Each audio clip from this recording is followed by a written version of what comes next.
Good evening, friends. Welcome back to the final edition of this week from Wisdom and from Kumar Bala. The topic for today is the passing the buck, and the buck ends with me. There are two parts to it, of course.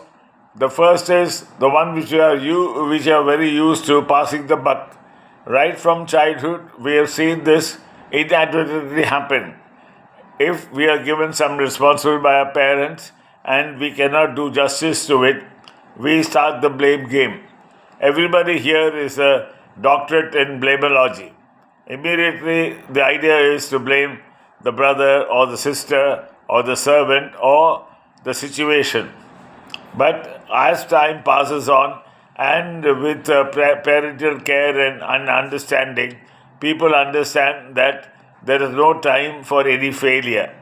Failure is something which has no takers, and people will be left alone if they fail.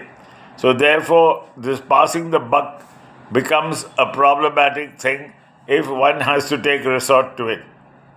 It is better to undertake a job when he is sure that he'll be able to make a success out of it. If not, at least he should fail valiantly. The whole aspect is like taking a impossible catch in cricket. There is no use letting the ball come and bounce in front of him in a critical situation. A fielder has to take his chance.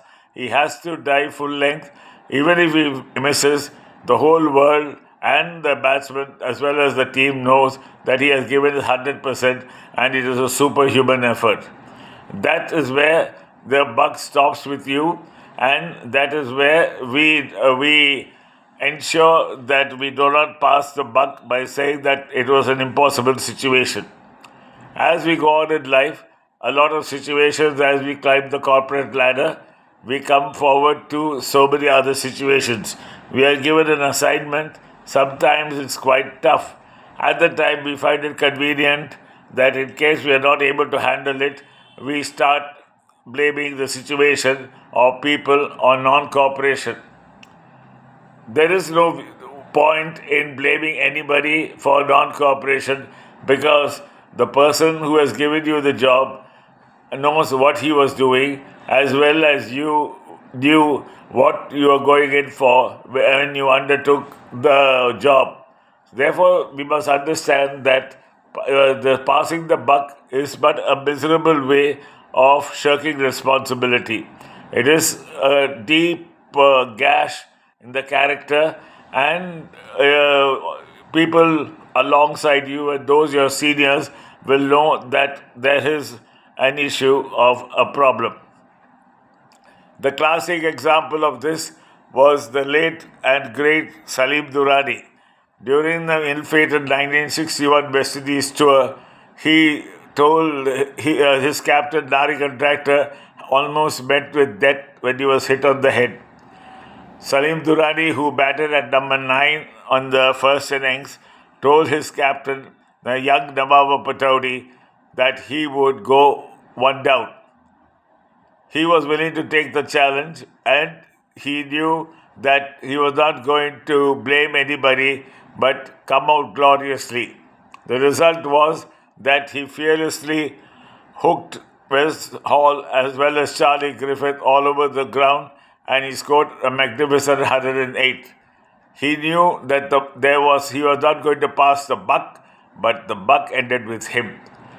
Going back into the corporate scene and into daily life, we have a lot of situations where we are caught up in difficulties and disarray. But we realize that we have to do our best and we have to take the responsibility. The ultimate responsibility is ours. And completing the assignment and taking help is fine.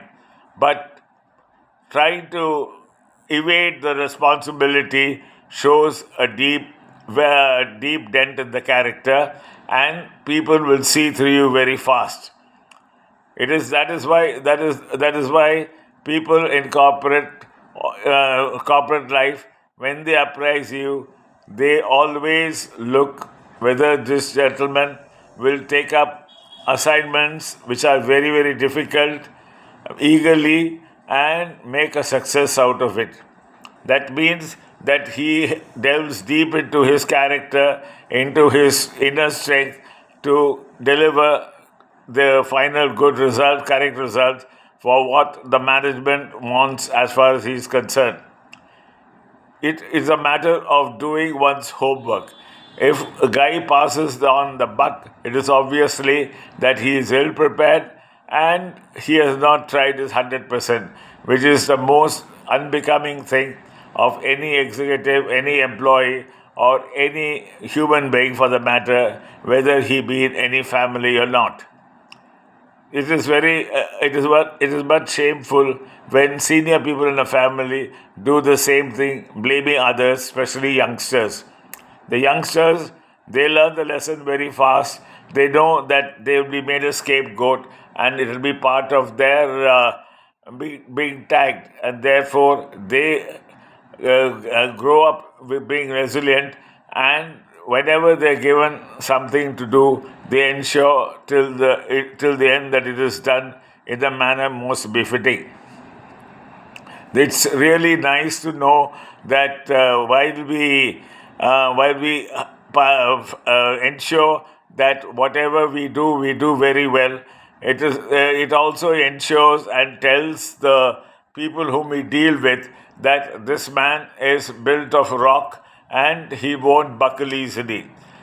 Everybody, especially your co-employees and the union or unionized employees, always love to see a person who is bewildered and